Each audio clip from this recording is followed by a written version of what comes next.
DC ಅವರಿಗೆ ಮನವಿ ಕೊಟ್ಟಿದ್ದೀವಿ. ಏನು ಮನವಿ ಕೊಟ್ಟಿದ್ದೀವಿ? ಆಲ್ರೆಡಿ 4000ಕ್ಕಿಂತಲೂ ಹೆಚ್ಚಿಗೆ ಗೋಗಳು ಬಂದವಂತೆ. ಯಾವಾಗ 21 ತಾರೀಕು ಏನು ಡೇಟ್ ಅದ ಆ ಡೇಟ್ವರೆಗೂ 4000ಕ್ಕಿಂತಲೂ ಹೆಚ್ಚಿಗೆ ಗೋಗಳು ಬಂದವಂತ ನಾವು ಫೋಟೋ ವಿಡಿಯೋ ಮುಖಾಂತರ ಎಲ್ಲರಿಗೆ ಇನ್ಫಾರ್ಮೇಷನ್ ಕೊಟ್ಟಿದ್ದೀವಿ. ಆ್ಯಕ್ಷನ್ ತಗೋ ಅಂತ ಹೇಳಿದ್ವಿ. ಇಲ್ಲಿವರೆಗೂ ಯಾವುದೂ ಆ್ಯಕ್ಷನ್ ಆಗಿಲ್ಲ, ಯಾವುದೇ ಕ್ರಮ ಕೈಗೊಂಡಿಲ್ಲ. DC ಅವರು ಆಯಿತು ಮತ್ತು ಪೊಲೀಸ್ ಕಮಿಷನರ್ ಆಯಿತು, ಕಾರ್ಪೊರೇಷನ್ ಕಮಿಷನರ್ಗೂ ಮನವಿ ಮಾಡ್ಕೊಂಡಿದ್ದೀವಿ. ಹೋಗಿ ನಾವು ಸ್ವತಃ ಹೋಗಿ ಮಾತಾಡಿದ್ದೀವಿ. ನಿಮ್ಮ ಕಾರ್ಪೊರೇಷನ್ ಕಡೆಯಿಂದ ಅದಕ್ಕೆ ಕಿಟ್ಗಳು ಹಂಚ್ತೀರಿ, ಅದಕ್ಕೆ ಕ್ಲೀನ್ ಮಾಡೋ ಸಲುವಾಗ ಲೇಬರ್ಗೆ ಹಚ್ತೀರಿ, ಲೇಬರ್ ಇಲ್ಲ ಅಂತ ಹೇಳ್ತೀರಿ. ಎಲ್ಲ ಬೇರೆ ಯಾವುದೋ ಏರಿಯಾ ಕ್ಲೀನ್ ಮಾಡೋ ಸಲುವಾಗಿ ನಮ್ಮ ಲೇಬರ್ ಇಲ್ಲ ಅಂತ ಹೇಳ್ತೀರಿ, ಅದ್ರ ಸಲುವಾಗಿ ಲೇಬರ್ ಕಳಿಸ್ತೀರಿ. ಇದು ಕಾನೂನು ಉಲ್ಲಂಘನೆ ಮಾಡ್ತಾ ಇದ್ದೀರಿ ನೀವು. ಕಾನೂನು ಅದಲ್ಲ, ಗೋ ಹತ್ಯೆ ನಿಷೇಧ ಕಾನೂನು ಇದ್ರೂ ಕೂಡ ಕಾನೂನು ಉಲ್ಲಂಘನೆ ಸರ್ಕಾರ ಕಡೆಯಿಂದ ಆಗ್ತದೆ.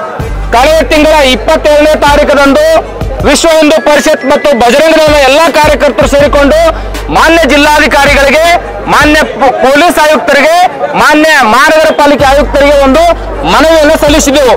ಎಲ್ಲ ಹಿಂದೂ ಕಾರ್ಯಕರ್ತರು ಹೋಗಿ ಒಂದು ಮನವಿ ಸಲ್ಲಿಸಿದೆವು. ಏನಂದ್ರೆ ಅಕ್ರಮ ಕಸಾಯಿಖಾನೆಗಳು ಕೀಲಿ ಹಾಕಬೇಕು ಮತ್ತು ಗೋ ಹತ್ಯೆನ ಏನು ಅಕ್ರಮವಾಗಿ ಗೋ ಸಾಗಾಣಿಕೆ ಮಾಡ್ತಾ ಇದ್ದಾರೆ ಅದಕ್ಕೆ ನಾಕಾಬಂದಿ ಹಾಕಬೇಕು, ಅವುಗಳನ್ನು ತಡೆದು ಅವ್ರ ಮೇಲೆ ಕ್ರಿಮಿನಲ್ ಕೇಸ್ ಹಾಕಬೇಕು, ಮತ್ತೆ ಅಕ್ರಮ ಗೋ ಸಾಗಾಣಿಕೆ ಮಾಡ್ತಕ್ಕಂಥ ವಾಹನಗಳನ್ನ ಜಪ್ತಿ ಮಾಡಿ ಅವರ ಆರ್ಸಿ ಬುಕ್ ಅನ್ನ ರದ್ದುಪಡಿಸಬೇಕಂತ ನಮ್ಮ ಒಂದು ಮನವಿ ಮಾನ್ಯ ಜಿಲ್ಲಾಧಿಕಾರಿಗಳಿಗೆ, ಮಾನ್ಯ ಪೊಲೀಸ್ ಆಯುಕ್ತರಿಗೆ, ಮಾನ್ಯ ಕಾರ್ಪೊರೇಷನ್ ಆಯುಕ್ತರಿಗೆ ಕೊಟ್ಟಿದ್ದೆವು.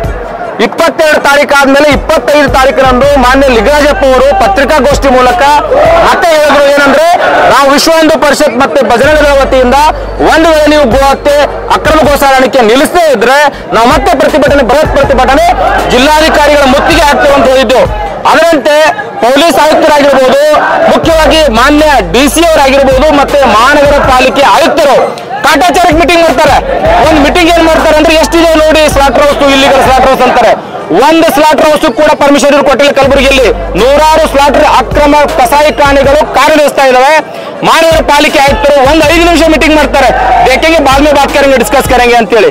ಹಾಗಾದ್ರೆ ತಾವು ಅಕ್ರಮವಾಗಿ ಕಸಾಯಿಖಾನೆ ನಡೆಸ್ತಾ ಇರೋರ ಮೇಲೆ ಒಬ್ಬರ ಮೇಲೂ ಕೇಸ್ ಹಾಕಿಲ್ಲ. ಅಕ್ರಮ ಗೋ ಸಾಗಾಣಿಕೆ ಇಲ್ಲಿವರೆಗೂ ನಿಲ್ಸಿಲ್ಲ. ಸುಮ್ಮನೆ ನಮ್ಮ ಕಾರ್ಯಕರ್ತರು ಹೋದ್ಮೇಲೆ ನಾವೇ ಇನ್ಫಾರ್ಮ್ ಮಾಡಬೇಕು. ಈಗ ಒಂದು 5 ನಿಮಿಷದಿಂದ ನಮ್ಮ ವಿಶ್ವ ಹಿಂದೂ ಪರಿಷತ್ತಿನ ಕಾರ್ಯಕರ್ತರು 3 ಗೋಗಳ ರಕ್ಷಣೆ ಮಾಡಿದ್ದಾರೆ. ಇಂತೂ ನೂರಾರು ಗೋ ತಮ್ಮ ಪ್ರಾಣವನ್ನು ಬಲಿಗಿಟ್ಟು ನಮ್ಮ ಗೋಮಾತೆಯನ್ನು ರಕ್ಷಣೆ ಮಾಡ್ತಾ ಇದ್ದಾರೆ. ಆದ್ರೆ ರಕ್ಷಣೆ ಮಾಡಬೇಕಾಗಿದ್ದು ಪ್ರತಿಯೊಬ್ಬರ ಕರ್ತವ್ಯ ಹೋಗ್ತೇನೆ. ಸಂವಿಧಾನದ 48 ವಿಧಿ ಕೂಡ ಅದೇ ಹೇಳಿದೆ.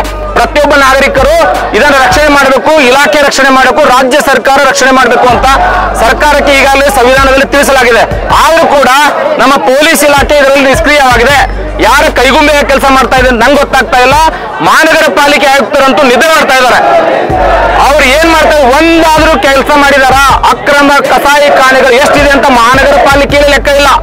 ಅಲ್ಲಿರ್ತಕ್ಕಂಥ ಸ್ಯಾನಿಟರಿ ಇನ್ಸ್ಪೆಕ್ಟರ್ ಕೇಳ್ರಿ, ಇರುತ್ತೆ ಅವ್ರ ಹತ್ರ ಮಾಹಿತಿ. ನೀವು ಕೇಳದ್ ಬಿಟ್ಟು ಮೀಟಿಂಗ್ ಕೇವಲ 5 ನಿಮಿಷ ಮೀಟಿಂಗ್ ಮಾಡ್ತೀರಾ, ಯಾಕಂದ್ರೆ ನಾವು ಒಂದು ಮನವಿ ಕೊಟ್ಟಿದ್ದೇವೆ ಅಂತ ಹೇಳಿ. ಮಹಾನಗರ ಪಾಲಿಕೆ ಆಯುಕ್ತರೇ, ನಿಮ್ಮ ಒಂದು ಜವಾಬ್ದಾರಿ ಇದೆ. ಸಂವಿಧಾನದ ಡಾಕ್ಟರ್ ಬಾಬಾ ಸಾಹೇಬ್ ಅಂಬೇಡ್ಕರ್ ಅವರು ಬರೆದಂತ ಸಂವಿಧಾನದಲ್ಲಿ ತಿಳಿಸಲಾಗಿದೆ. 48ನೇ ವಿಧಿಯನ್ನು ಓದಿ ಗೋ ಸಾಗಾಣಿಕೆ, ಗೋಗಳನ್ನ ಹತ್ಯೆ ಮಾಡೋದು ನೀವು ನಿಷೇಧಿಸಬೇಕಂತ ಎಲ್ಲಾ ರಾಜ್ಯ ಸರ್ಕಾರಗಳಿಗೆ ತಿಳಿಸಲಾಗಿದೆ. ನೀವೇನ್ ಮಾಡ್ತಾ ಇದ್ದೀರಿ? ನಾವು ಮನವಿ ಕೊಟ್ಟಾಗೂ ಕೂಡ ನೀವು ಯಾವುದೇ ಕ್ರಮ ತೆಗೆದುಕೊಂಡಿಲ್ಲ. ಸೊ ಇವತ್ತು ವಿಶ್ವ ಹಿಂದೂ ಪರಿಷತ್ತಿನ ಕಾರ್ಯಕರ್ತರು ಮತ್ತೆ ಬಜರಂಗದ ಕಾರ್ಯಕರ್ತರು ಜಿಲ್ಲಾಧಿಕಾರಿಗಳ ಮುತ್ತಿಗೆ ಹಾಕಕ್ಕೆ ನಾವು ಬಂದಿದ್ದೇವೆ. ನಮಗೆ ಮುತ್ತಿಗೆ ಹಾಕಕ್ಕೂ ಅವಕಾಶ ಮಾಡಿಕೊಡಿ. ಜಿಲ್ಲಾಧಿಕಾರಿಗಳ ಯಾವಾಗ ಬಂದಾಗಲೂ ಮೀಟಿಂಗ್ ಹೋಗ್ತಾರೆ. ಸೊ ನಮ್ಮ ಮನವಿ ಅವ್ರಿಗೆ ಮುಟ್ಟಿಲ್ಲ ಅಂತ ನಂದೊಂದಿದೆ. ಮಾನ್ಯ ಪೊಲೀಸ್ ಆಯುಕ್ತರು ಕೂಡ, ನಾವು ಪೊಲೀಸ್ ಹಿರಿಯ ಅಧಿಕಾರಿಗಳು ಈಗ ಚರ್ಚೆ ಮಾಡಿದಾಗ ನಾವು ಮಾಡಿದೇವ್ರಿ, ನಾಕಾಬಂದಿ ಹಾಕಿದೇವು ಅಂತೇಳಿ. ಕಾಟಾಚಾರಕ್ಕೆ ನಾಕಾಬಂದಿ ಹಾಕಿದ್ದಾರೆ. ಒಂದು ಅಕ್ರಮ ಗೋ ಸಾಗಾಣಿಕೆ ವಾಹನ ಇವ್ರು ತಡೆದಿಲ್ಲ, ನಮ್ಮ ಕಾರ್ಯಕರ್ತರು ತಡೆದಿದ್ದಾರೆ. ತಡೆ ಮೇಲೂ ಕೂಡ ನಮ್ಮ ಕಾರ್ಯಕರ್ತರಿಗೆ ಹಲ್ಲೆ ಆಗುತ್ತೆ, ಮತ್ತೆ ಪೊಲೀಸ್ ಇಲಾಖೆ ಸಿಬ್ಬಂದಿ ಹಲ್ಲೆ ಆಗುತ್ತೆ. ಆದ್ರೂ ಕೂಡ FIR ಮಾಡಕ್ಕೆ 2 ಗಂಟೆ ವೇಟ್ ಮಾಡ್ತಾರೆ. ನಮ್ಮ ಕಾರ್ಯಕರ್ತರು ರಸ್ತೆ ಬಂದ್ ಮಾಡಿದ್ಮೇಲೆ FIR ಮಾಡ್ತಾರೆ. ಆದ್ರೆ ಸುಳ್ಳು ಕೇಸ್ ಹಾಕಕ್ಕೆ, ಸುಳ್ಳು ಅಟ್ರಾಸಿಟಿ ಮಾಡಕ್ಕೆ 5 ನಿಮಿಷದಲ್ಲಿ ಅಟ್ರಾಸಿಟಿ ಆಗುತ್ತೆ, ಸುಳ್ಳು ಕೇಸ್ ನಮ್ಮ ಮೇಲೆ ಆಗುತ್ತೆ. ವಿಶ್ವ ಹಿಂದೂ ಪರಿಷತ್ತಿನ ಕಾರ್ಯಕರ್ತರ ಮೇಲೆ ಮತ್ತೆ ಹಿಂದೂ ಕಾರ್ಯಕರ್ತರ ಮೇಲೆ ಮತ್ತು BJP ಕಾರ್ಯಕರ್ತರ ಮೇಲೆ ಇಮಿಡಿಯೇಟ್ಲಿ FIR ಆಗುತ್ತೆ. ಆದ್ರೆ ಇಲ್ಲಿಗಲಿಟಿ ನಡೆದಿದೆ, ಅಕ್ರಮ ಕಸಾಯಿಖಾನೆಗಳೇನಿದ್ದಾವೆ ಕಾರ್ಯನಿರ್ವಹಿಸ್ತಾ ಇದ್ದಾರೆ ಅವರ ಮೇಲೆ ಒಂದು ದಿನನೂ ಕೂಡ ರೇಡ್ ನಮ್ಮ ಪೊಲೀಸ್ ಆಯುಕ್ತರಾಗಿರ್ಬೋದು, ಮಹಾನಗರ ಪಾಲಿಕೆ ಹೆಲ್ತ್ ಆಫೀಸರ್ ಆಗಿರ್ಬೋದು ಮಾಡಿಲ್ಲ. ನಾವು ಅವತ್ತು ಕೂಡ ಹೇಳಿದ್ದೇವೆ, ವಿಶ್ವ ಹಿಂದೂ ಪರಿಷತ್ತಿನ ಕಾರ್ಯಕರ್ತರು ರಸ್ತೆ ತಡೆದಿದ್ರು. ಆದ್ರೂ ಕೂಡ ಪೊಲೀಸರು ನಮ್ಗೆಲ್ರಿಗೂ ಮನವರಿಕೆ ಮಾಡಿ ನಾವೆಲ್ಲರೂ ಆಕ್ಷನ್ ತಗೋತೇವೆ, ಕೂಡಲೇ ಆಕ್ಷನ್ ತಗೋತೇವೆ ಅಂದ್ರು. ಆದ್ರೆ ಇಲ್ಲಿವರೆಗೆ ಆಕ್ಷನ್ ತಗೊಂಡಿಲ್ಲ. ಮಾನ್ಯ ಪೊಲೀಸ್ ಆಯುಕ್ತರಾಗಿರ್ಬೋದು, ಹಿರಿಯ ಅಧಿಕಾರಿಗಳು ನಮಗೊಂದು ವರದಿ ಕೊಡಬೇಕು.